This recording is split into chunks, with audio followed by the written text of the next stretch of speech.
Welcome to Stand Up for the Truth for Thursday, July 6th, or Summer Part B, as I sometimes refer to it. We count our summer weekends up here in the north, and there aren't a lot of them.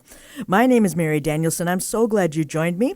My prayer is always through the podcast that you come away built up and edified in the faith. Let's acknowledge the Lord before we get underway this morning. Heavenly Father, we come before you with deep gratitude and a tremendous desire to know you better, to rely on you more. Lord, we ask that you protect us and shield us in such days that we live in, Lord. It's a difficult time for all, and I pray that you would keep us from that discouragement that sometimes happens when we look at our outward circumstances, Lord. I pray you'd just fill us with your Spirit, help us to endure, and Lord, we give you all the praise and all the glory, and we ask that you walk among your people today. In Jesus' name, amen. I want to open with a verse today that has come to mean a lot to me personally. Now, it comes from 1 Corinthians 15, and as a chapter, of course, this is Paul's brilliant defense of the resurrection, and he goes on to talk about the rapture, and then finally how we can be sure that the sting of eternal death and hell are null and void for the believer. And so he ends the chapter with verse 58. Therefore, my beloved brethren, be steadfast, immovable, always abounding in the work of the Lord, knowing that your labor is not in vain in the Lord. All these incredible truths that we see that Paul has written are a firm foundation for that immovable heart and mind so that we can be about our Father's business. And we know how it ends, right? So eternity matters. And no matter what the Lord has for us, whether it's something you've been doing or something completely new, in either case, do it with fervor. The idea there is to overflow or exceed the measuring cup with your labors for the kingdom. And I have a favorite verse that goes along with that, actually. It's a companion verse, and it says, do not grow weary of doing good, for in due season we will reap if we do not give up. Galatians 6:9. What a great encouragement as we see the finish line approaching. Well, today I want to look at some headlines, but with a specific focus, and that focus is the battle that we are in related to truth versus lies. You can probably recall a time when you were unsaved, unregenerate, and you didn't pay a lot of attention to the truth. Not just truth, but the truth. And before we know the Lord, we just live after the flesh and anything goes, including deception, if it's to our advantage. Because before we know Christ, we're powered by self-interest. But as I think about truth, I think about Pilate's question for Jesus in John 18:38. He says, what is truth? Well, truth is standing right in front of him. That day, truth said he was God in the flesh. And since the religious leaders considered that blasphemy, they decided that the truth had to die. And the number of lies and Jewish laws that were broken during Jesus' trial should tell us more than we ever wanted to know about the battle between truth and falsehood when God was put on trial by mankind. And he still is, isn't he? He's being put on trial by humans. Sometimes I wonder, was Pilate being honest or cynical or indifferent? I've often wondered about that. And history doesn't really tell us what happened to him. Did his encounter with the living God have any effect on him? There's an article out there. Sometimes I go to Got Questions and website, and perhaps you do too. If you go online and you type in what is truth, I make no guarantees of what's going to come up. But this article from Got Questions called What is Truth is worth your time. So I suggest you look into that. And it remains that few outside the faith really even bother to ask anymore what truth is, because we live in a relativistic society where you can say, this is true, as long as you don't follow it with, and therefore that is false. People don't want to hear the second part. They're kind of okay with the first part because it's your truth. It's not their truth. But as soon as you say, and therefore that is false, that gets to be a problem. Now, if someone also says there's no such thing as absolute truth, and they're absolutely sure of that, then you know they're wrong from the start, because that's just nonsensical. Now, I've quoted 1 John 5:19 numerous times on the podcast, which says, we know that we are of God, and the whole world lies under the sway of the wicked one. And this is so rich, because if we're of God, who cannot lie, and the world is under the sway of the father of lies, there's your epic battle of worldviews. And it should make our heads spin day in and day out, which it does. but it also proves and shows that we are in a war. And I want to talk about that this morning. The very name of this podcast, Stand Up for the Truth, indicates that lies and half-truths are and will continue to be exposed. We're committed to that. But what has been driven home to me since Stand Up began in 2010 is just how many lies there are to expose, and particularly at this point here in 2023. Now, I have no intention of taking any of the world's lies lying down. In other words, I'm not going to submit to, surrender to, be passive about, yield, endure, tolerate, put up with, stomach, stand for, grin and bear, stick it out, or take it on the chin. And that's my thesaurus, and I'm sticking to it. I'm not going to put up with the lies of this world. Now, to not take something lying down is to resist or oppose the lies and to stand up for the truth actively. Psalm 1 says, "Do not walk with the ungodly or stand with the sinners or sit with the scoffers." How's that for some body language? But that's not the way of the world. Instead, we have increasing coordinated efforts by powers and principalities to make sure that truth never sees the light of day. That truth is further destroyed by a host of schemes. I mean human schemes, powered by principalities, to obscure the truth, to punish it, to twist it, and redefine it. We're told in 1 Corinthians to be careful not to be outwitted by the enemy's devices. I think we have more schemes and devices than we can currently deal with, and it's exhausting. And one of the reasons people tune out of the news is because of that constant inability to really understand anymore who's telling the truth about anything. But what we're going to do here is we're going to look at a few of these schemes and devices and define them so that we can know what we're up against and put up a fight for the truth. The first thing on my list, though, that I want to define here and talk about the origins of is social media. This is our jump-off place. Social media, to me, is really an enigma. Supposedly, one of its purposes is to bring people together and to make the world smaller by allowing us to become a digital part of social movements and causes. Digital activism really has always been the goal of social media. Now, if Twitter had been around for, say, the Tiananmen Square protests in 1989, we might have understood more of our world and what it was becoming. Now, even though today Tiananmen Square is basically full of tourists and surveillance cameras, I consider it the beginning of a move to draw us all into world events, kicking and screaming sometimes, and with multiple accompanying interpretations of those events. But thanks to social media, not only do we get to experience what other people think and feel, for better or for worse, but, and this is really important, movers and shakers, global elites, and what I call end-stage Marxists get to see what and who opposes their plans to unite the world under a global umbrella of tyranny and injustice and deceit.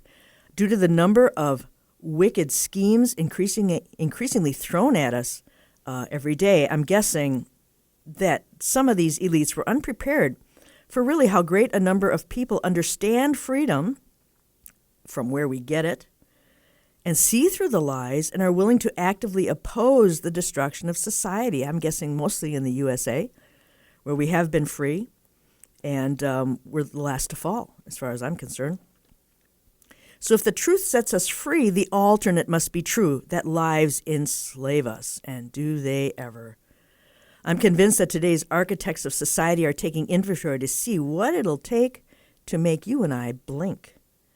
And they won't be taking that lying down either. So along comes a bumper crop of ways to censor truth and redecorate lies, and some no longer even lie about what they're doing, such as Klaus Schwab and the WEF. They just admit it openly.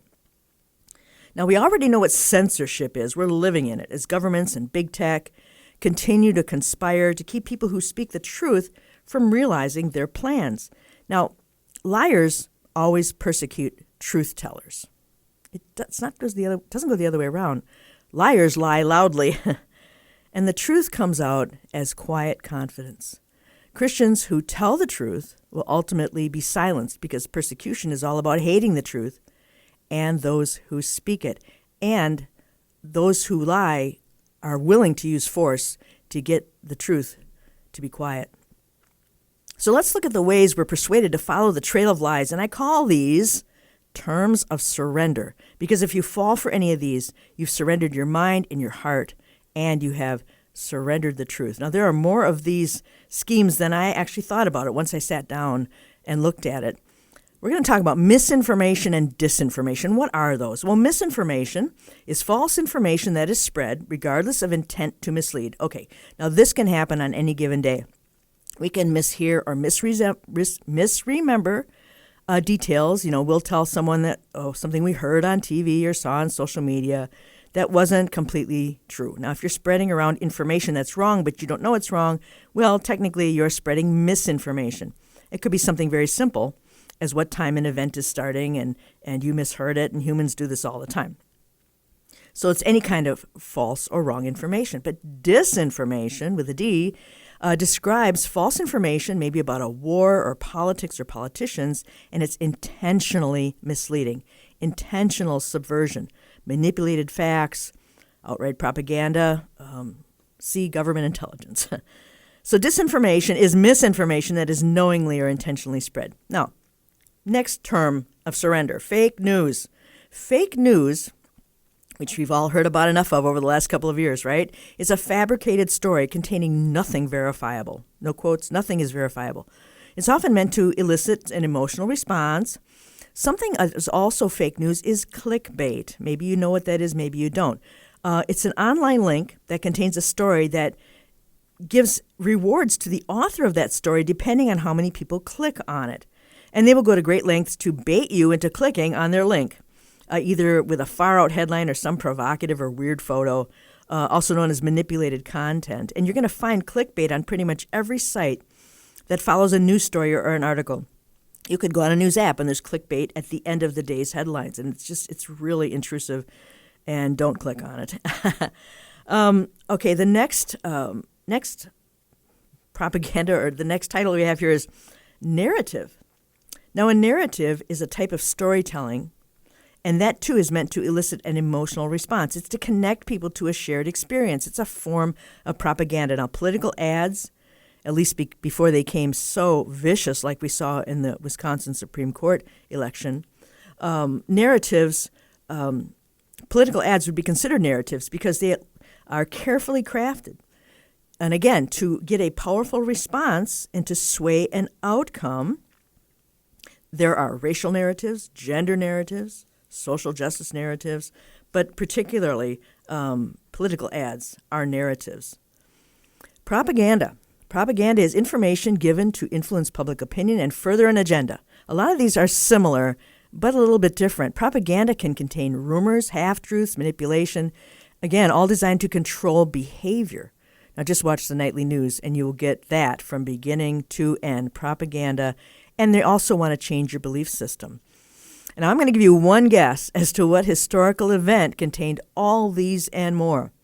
That would be the COVID crisis, so-called.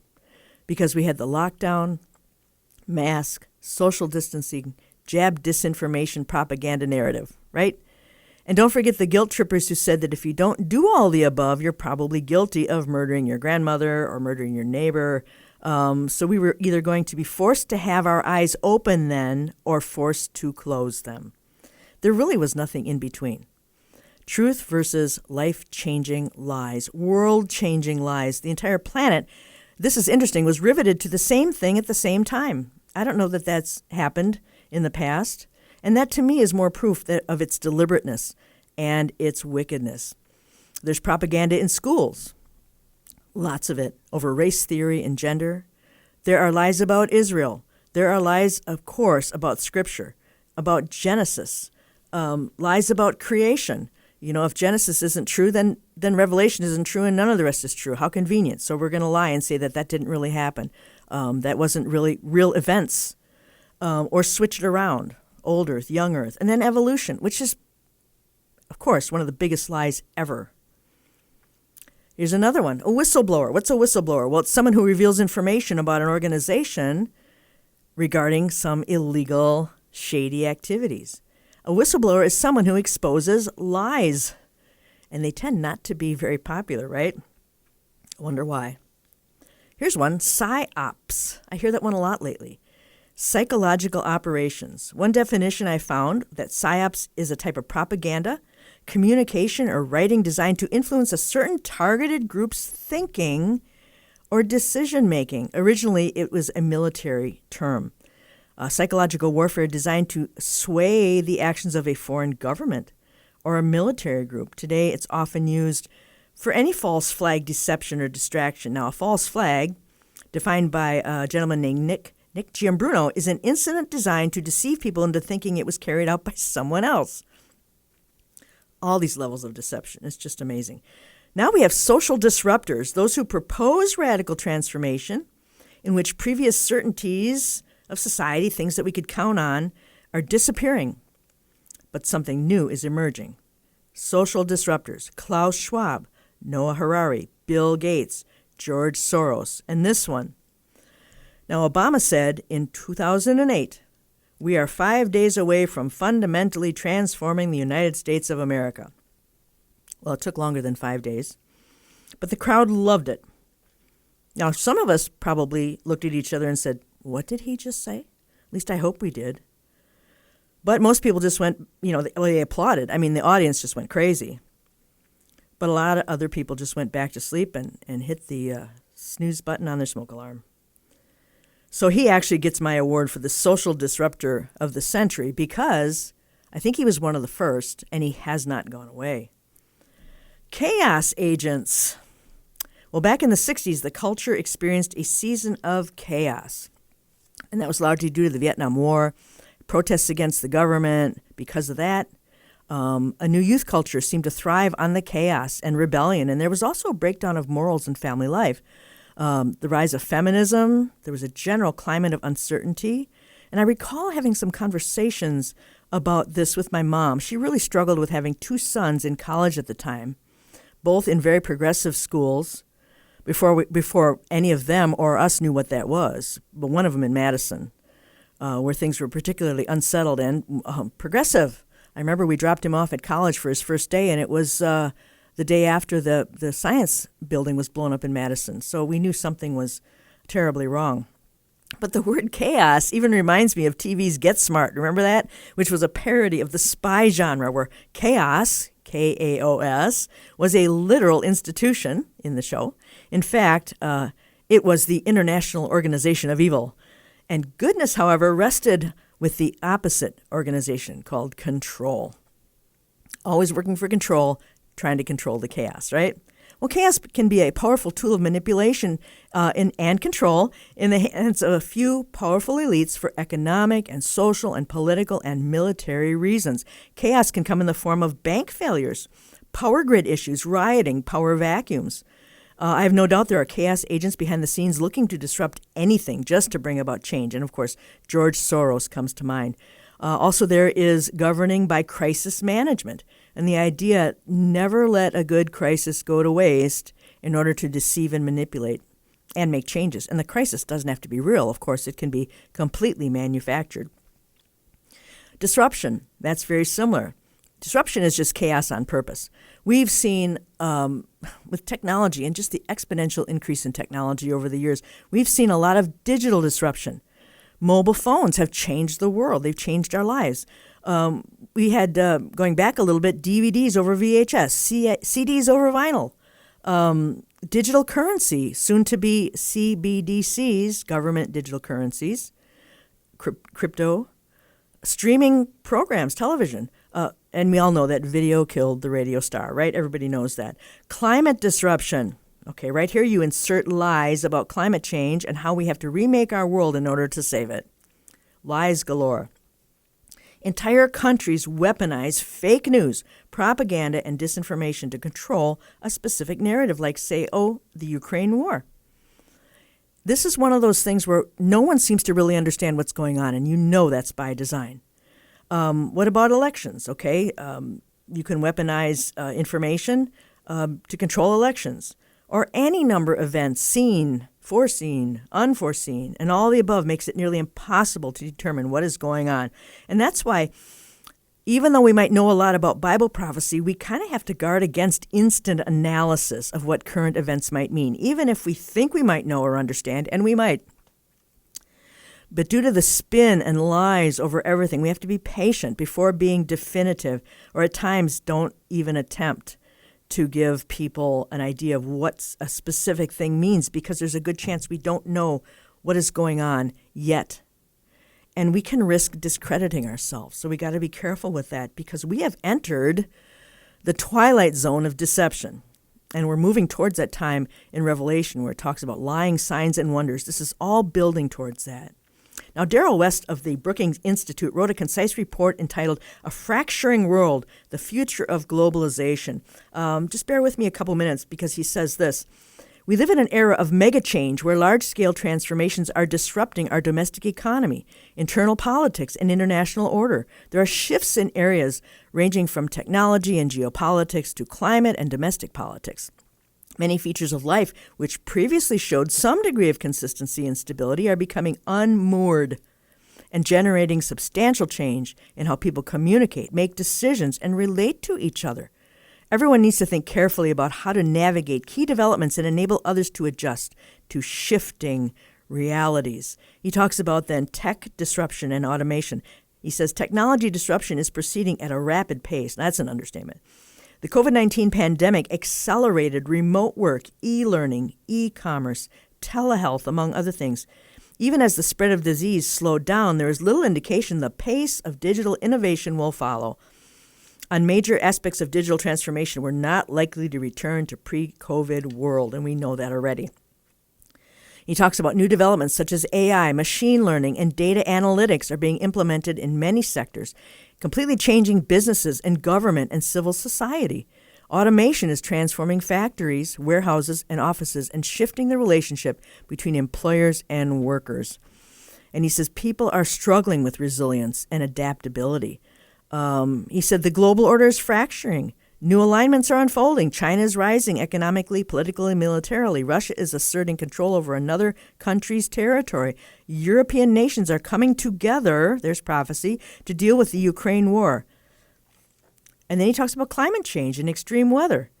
Climate change is shifting weather patterns. Well, we know that's not true. Generating extreme weather events and impacting agricultural production, water access, and human migration. Most countries are used to set weather patterns, and it's hard for individuals and places to cope with droughts, floods, wildfires, and natural disasters. I call those birth pangs. I know we don't talk about those much. One of these days I'm going to get some information for you that will really show you how things have changed as far as the weather goes. The Bible calls those birth pangs. He talks about political chaos. He says in the U.S. particularly, there are major challenges in terms of demographics, voting rights, institutional performance, the rule of law.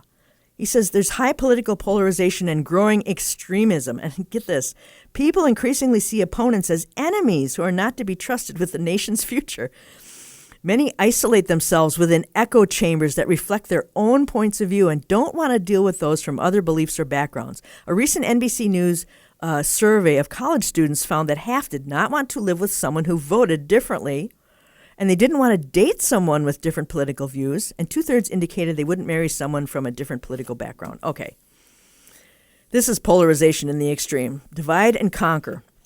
How do you do that? Well, you tell a lot of lies, right? So he's correct about what he's saying, but he's missing the human factor, the intentional manipulation of global systems and perceptions, and that's taking us headlong into a global everything in preparation for the final world leader or Antichrist. This is just, it's so clear where we are headed. We don't know the time frame on it, but there's no going back. And this degree of change isn't random. It doesn't happen in a vacuum, but the father of lies is working overtime to deceive and distract and draw souls to himself for all eternity. Worldviews are colliding, and mankind is the spoils in this cosmic drama.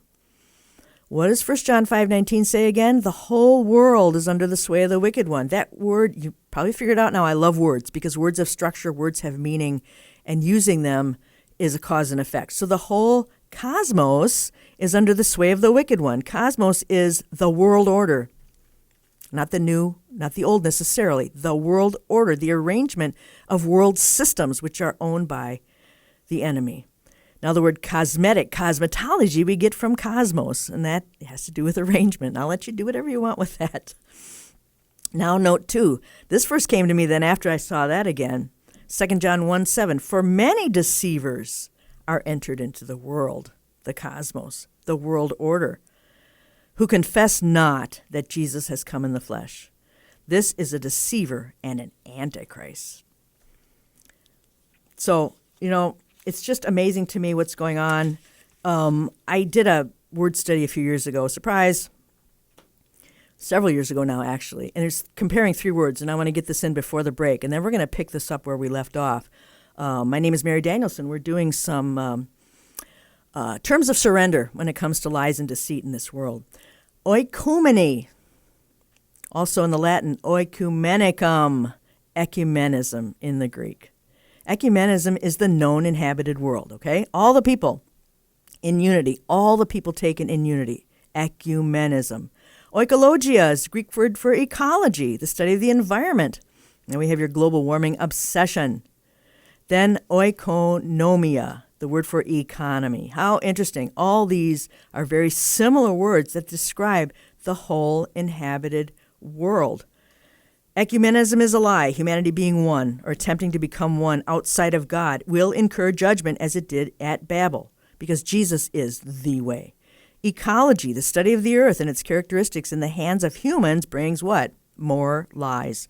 Earth worship, evolution of created things, global warming, all lie-based systems.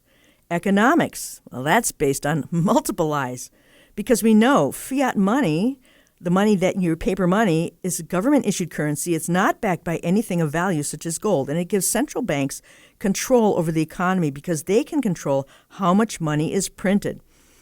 Paper money, therefore, is basically worthless, and I'm sure you know that on different levels, because governments can print too much of it, and that results in hyperinflation. Now, money may not be real, but the power that comes from it is very real. And it has caused more death, destruction, and envy than anything else probably in the history of the world. Because the love of money, the Bible calls it, of course, is the root of all evil. All there means all. 1 Timothy 6:10. So let's add more falsehood, and it's a very, very dangerous kind of falsehood. And that's CBDCs, digital money created out of, surprise, created out of nothing. Britt Gillette has a great article, Central Bank Digital Currencies, and I know we've talked about this on Stand Up, and he calls it enslavement. They are the future of currency, and when they arrive, they will enslave the world, he says. To understand why, you have to understand what they are, how they serve the vision of those in power, and why they are inevitable. Now, they have yet to be launched on a large scale, but those who advocate them and are working on them envision a government-controlled crypto that replaces national currencies. And I know that you know this. They will use digital tokens on a computer network to represent a national currency. It'll rely on the blockchain. As a replacement for paper currency, it will serve as the digital equivalent of paper currency for use as payment and an official unit of account. It'll have its own unique serial number or digital watermark to prevent counterfeiting. Central banks are openly discussing the introduction of these, and they're saying possibly by late summer here for the United States. England, Canada, China, European Union, the U.S., why should you care? Because they're far different from Bitcoin and other cryptocurrencies. It's decentralized. There's no single authority that controls it. But central banks will regulate, control CBDCs, and you'll soon see this. And when we come back, I'm going to talk about some of the things that he is bringing up that we have not heard yet. So, this is Mary Danielsen. We're talking about terms of surrender when it comes to deception in the world, and we'll be right back. And don't forget to go to our website, standupforthetruth.com, and click the subscribe link and get our weekly email digest. Standupforthetruth.com, click subscribe.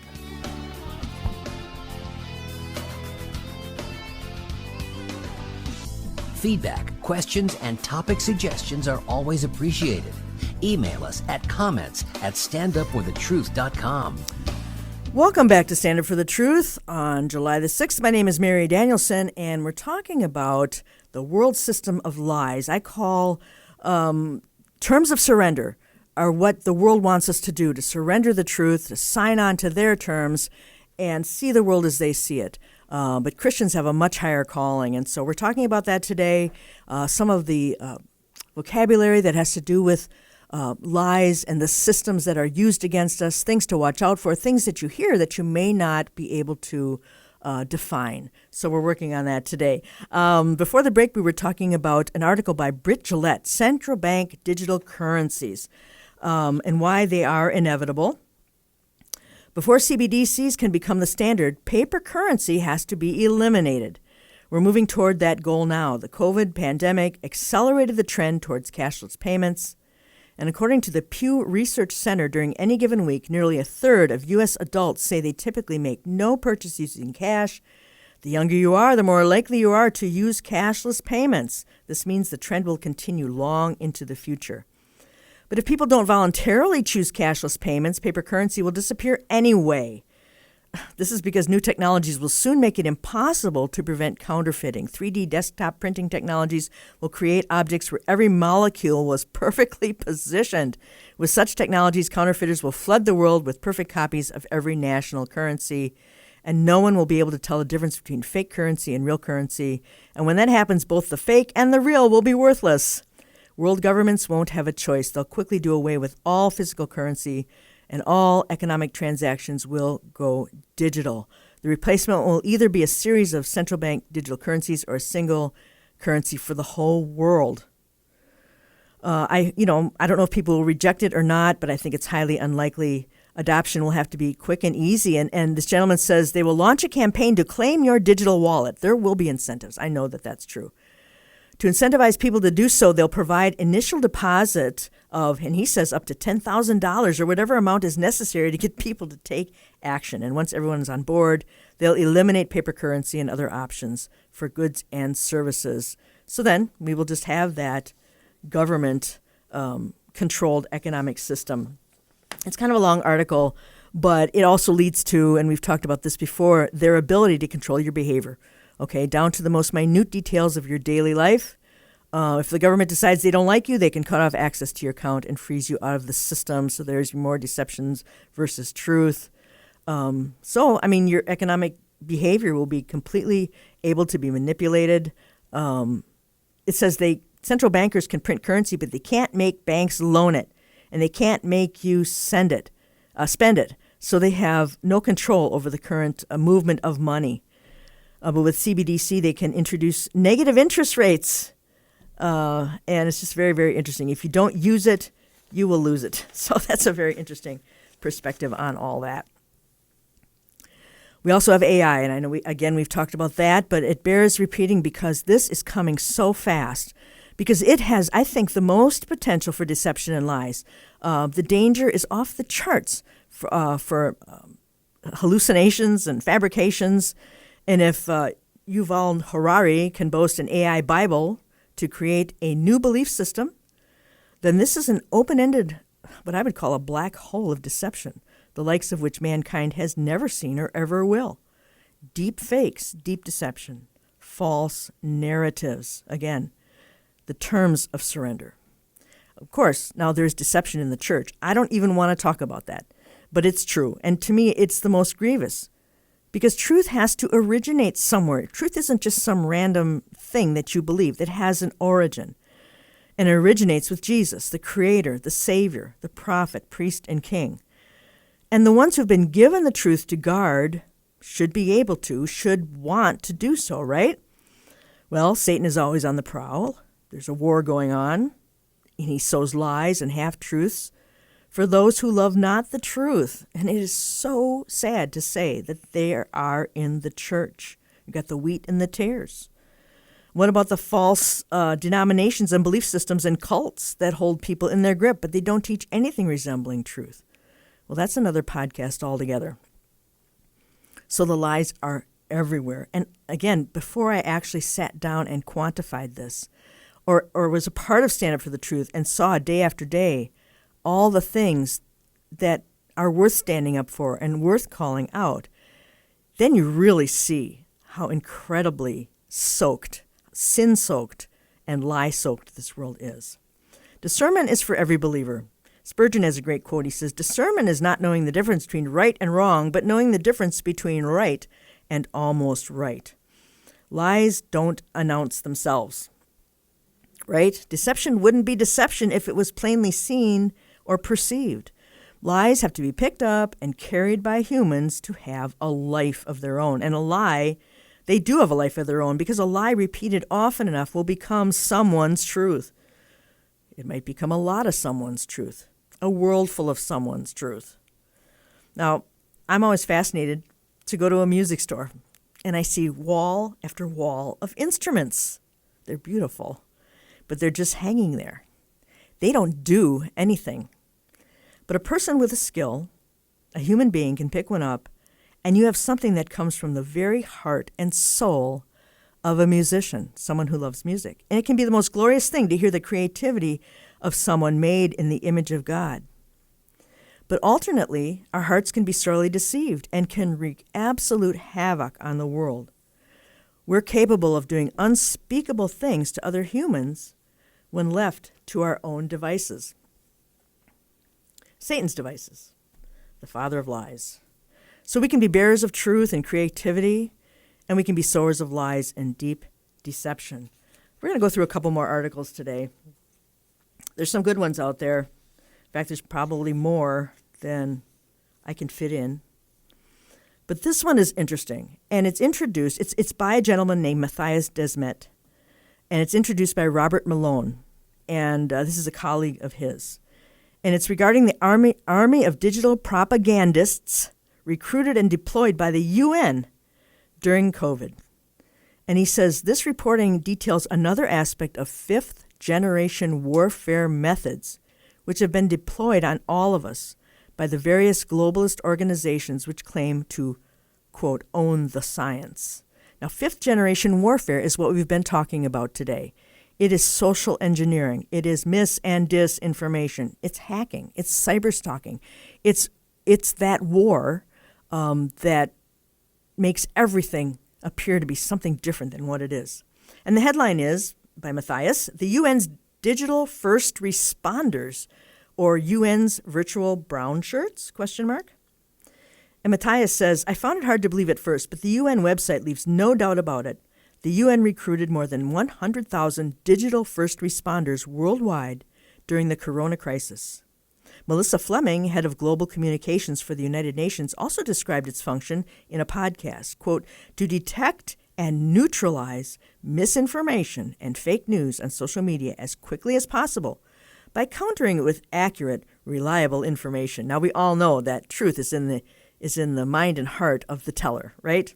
And so when you hear misinformation, disinformation, if you've ever been in Facebook jail without a trial, you know what it means when they slap that on you and say, you just lied and we're not going to put up with it.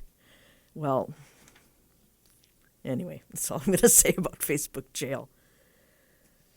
She says the UN campaign also states that it's clear digital first responders use their voice for good by providing life-saving information. The digital first responder thus forms an addition to the now well-known fact checker. However, unlike the fact checker, the digital first responder doesn't get paid, and the UN doesn't disclose who is working for them. Why not? Perhaps for this reason. Whatever strategies these volunteers use, the UN image won't suffer. Plausible deniability? I don't know. In other words, at first glance, the digital first responders are a group of selfless citizens who fight disinformation purely for a good cause, in the name of science and solidarity. The question, however, is whether they would more accurately be described as virtual brown shirts, unfettered by any ethical rule or moral principle to marginalize, ridicule, and criminalize dissident voices. The UN is not the only major institution that feels obligated to impose its ideology in this way. Robert Malone showed us that during the corona crisis, the American Centers for Disease Control and Prevention paid organizations to silence critical doctors through cyberstalking. That those digitally roughed up doctors often turned out to be correct is apparently beside the point for institutions such as the CDC and the UN. It doesn't seem to matter what the truth is. The powers that be will eventually realize the best possible society. That goal is so sacred, it doesn't matter by what means it is pursued, or something like that. And then he goes on to give a list of the UN goals, the Sustainable Development Goals, which they're trying to implement as soon as possible. But, this is, again, something that's going to completely undo our world. It says here, Matthias also says, ends up with the UN is even collaborating with social media platforms to develop strategies to promote the dominant narrative and suppress anything that deviates from it. Melissa Fleming explains, we meet with social media platforms regularly. They have made some significant policy changes. They've been pointing people to the direction of good content. What is good content? Oh, WHO content, UN content, CDC content. When they're in that space of searching, they're trying to suppress misinformation in various ways. Some of it is flagging, putting it down on their algorithms, banning certain groups. But despite these measures, we're seeing a huge prevalence of misinformation traveling on social media. Surprise, surprise. What else are they going to do? And it ends with this. The greatest danger to humanity is not a virus, nor the climate, nor even poverty. The greatest danger to humanity lies in ideological blindness and fanaticism. Man ceases to be human when he becomes so convinced of his own ideas that he wants to forbid those of the others. Another article that was in Children's Health Defense. It's called The Defender, and I read that on a regular basis. We talked about this article last week a little bit. And it's called, As AI Starts to Monopolize Online Searches, Will State Propaganda Become the Only Information Available? Now, so how deep is the rabbit hole? And specifically in this article, I want to call attention, here's another level of deception that maybe you haven't thought about. And the question asked in this article is Elon Musk controlled opposition? I didn't even get to controlled opposition, right? So let's look at this. Determining the trustworthiness of people within the alternative news space.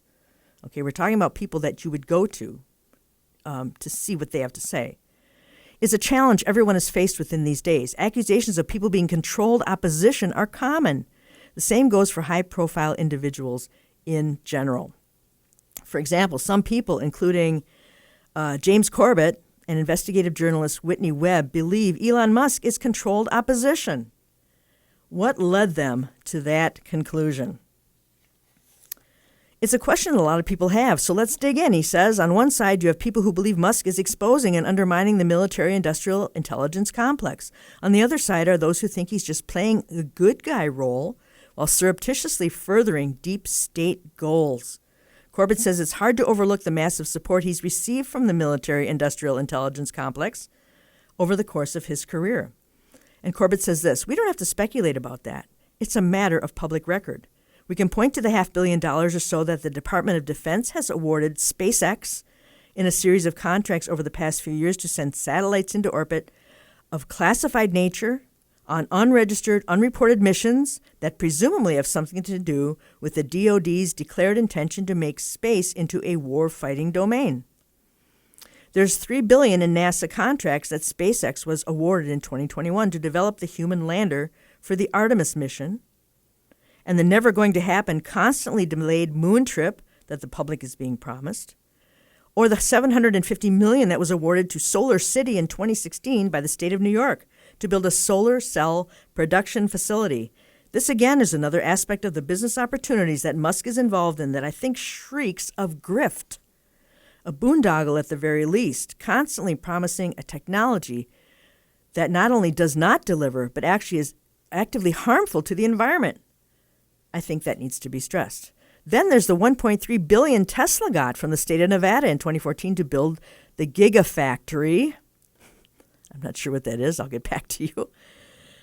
We could go through the list of such things, but perhaps more to the point was the fact that before Musk got to launch SpaceX, he was part of a trip to Russia to purchase old Soviet ICBMs that ultimately resulted in the starting of SpaceX. So that trip is what caused him to start SpaceX. Now, that's a weird connection. Who was accompanying Musk on that trip? Well, someone named Mike Griffin, who just happened to be the chief operating officer of InQtel, which is the CIA's investment capital arm. Okay. So if you had questions about Elon Musk being a globalist or whatever, I don't know, some of this speaks for itself. Because Griffin went on to become the administrator of NASA, and then he chose SpaceX as the one company out of 20 that was applying for it at the time, for a $400 million contract, blah, blah, blah. So there you go. The literal deep state connection really couldn't get much clearer. The article says at every stage of Musk's business career, he's been saved as need to. Well, he has been saved as need be with the Deus ex machina of deep state agents like Mike Griffin swooping in with billions of dollars of contracts at just the right time.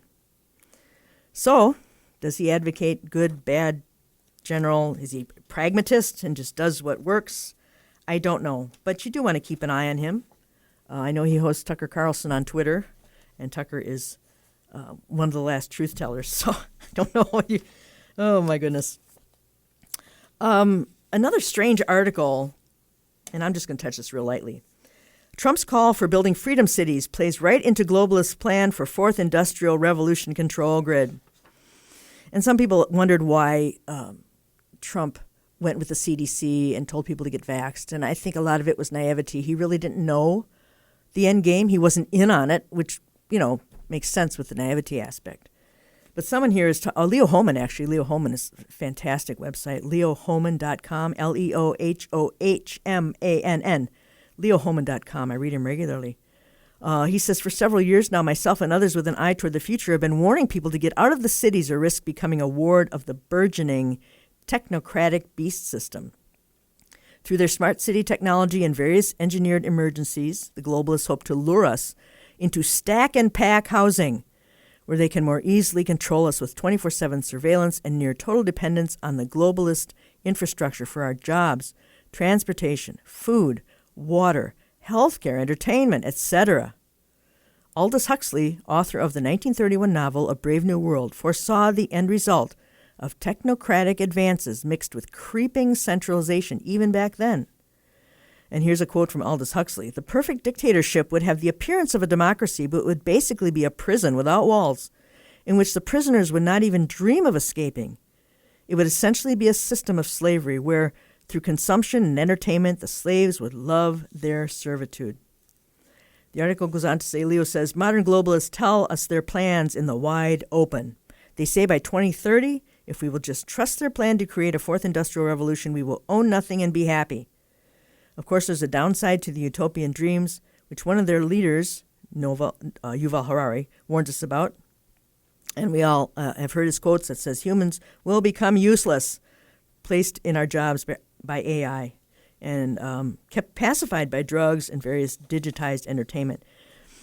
The price to pay for enjoying all the free stuff thrown your way in the cities will be that you must comply with a new set of rules. These rules will be connected to a social credit score like they have in China. But then he talks about Trump, who is, he says, the paragon of American conservatism, has come out of the woodwork with a contrarian message because he's calling for freedom cities. And you can take this for what it's worth. Instead of being the evil smart cities run by Democrats, when Trump builds them, they will be freedom cities, sort of Jetson-like, it says. A place where conservatives will flock to buy new smart homes connected to the grid with their smart cars, zipping up and down from one place to another. And he has concerns about this because he says instead of warning us about the globalist plans for digitization of everything, including money and identities, our very persons, Trump puts a patriotic twist on the same globalist technocratic scheme. He's distracting us here with talk about flying cars and Americanizing the tools of our slavery. So that's an interesting perspective. Leo says there's nothing new about this proposal other than the packaging. And he says, in building entire uninhabited cities, China's been doing that, completely outfitted with the infrastructure of technocracy, cameras, speakers, facial recognition scanners, other surveillance. He says it's little more than a super efficient spying apparatus. Trump sounds like he's not only trying to out-technocrat China, but also Saudi Arabia, where they're working on a similar dream of building a futuristic city called Neom. And you can look that up. There's some video out there, Neom. Look up Neom about what Saudi Arabia is doing to build this massive city. It's very interesting. So, would any cities like that become the epicenter of a globalist control grid? Will they be part of the sustainable development? And it is deceptive. I don't deny that. I don't know if a globalist advisor, same with COVID, whispered this in his ear. And Leo actually says, I sense Jared Kushner's fingerprints all over this, or Lindsey Graham or some other friend. Maybe it was even Klaus Schwab. So That is just for what it's worth. You can take that any way you want to. I don't really know. I have no way of knowing, so we're speculating. But it also talks about the UN's proposed 7-year plan. And that's interesting. Is it prophetically significant? And Jonathan Brentner asked that question. The UN recently announced that they need 7 years of accelerated transformative action to achieve SDGs. SDGs are the 17 Sustainable Development Goals that the UN has put in place, and they put them in place 8 years ago, through which they intend to establish a one world government. And there's a summit coming up, the SDG Summit. I could just love to be a fly on the wall there. But below is a quote, Jonathan tells us, from the UN's website regarding the upcoming summit, during which they hope the leaders of the world will commit to a 7-year initiative to achieve all their SDGs, or Sustainable Development Goals. The SDG Summit in September 23 must signal a genuine turning point. This is from the UN website. It must mobilize the political commitment and breakthroughs our world desperately needs. It must deliver a rescue plan for people and planet. At the center of the rescue plan, heads of state and government must recommit to 7 years of accelerated, sustained, and transformative action, both nationally and internationally. Deliver on the promise of the SDGs.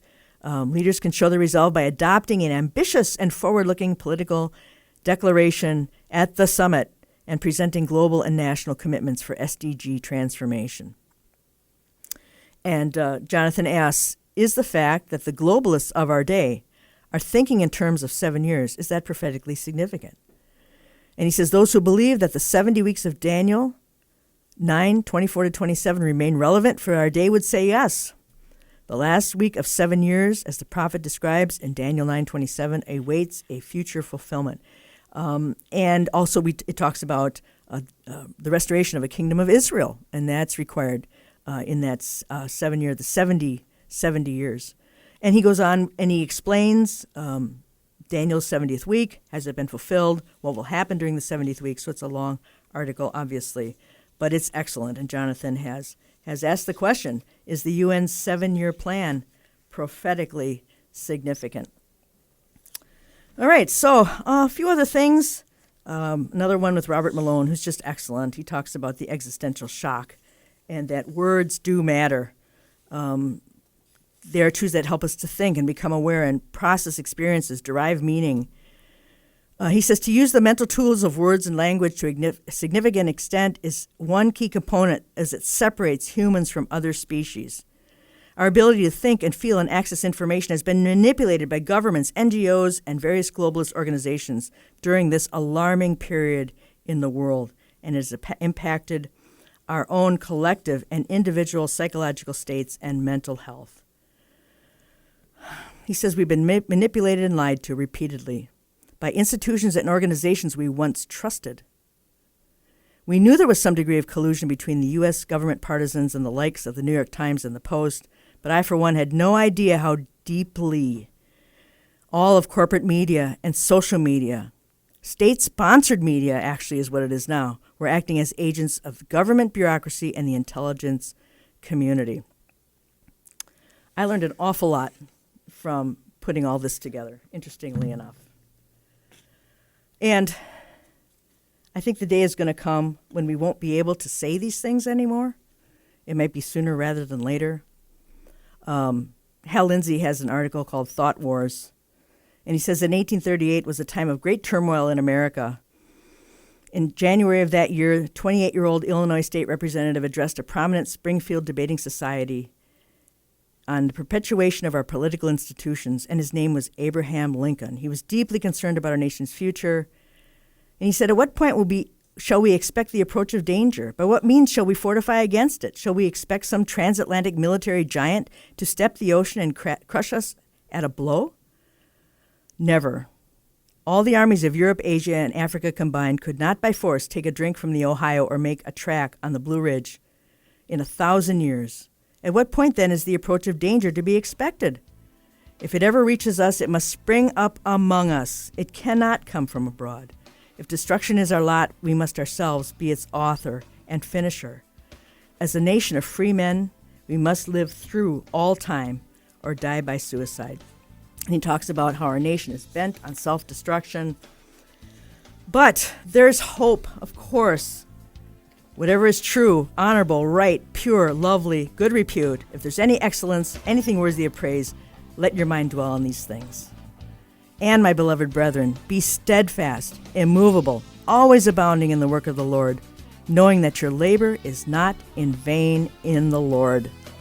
This is Mary Danielsen, and this has been Stand Up for the Truth.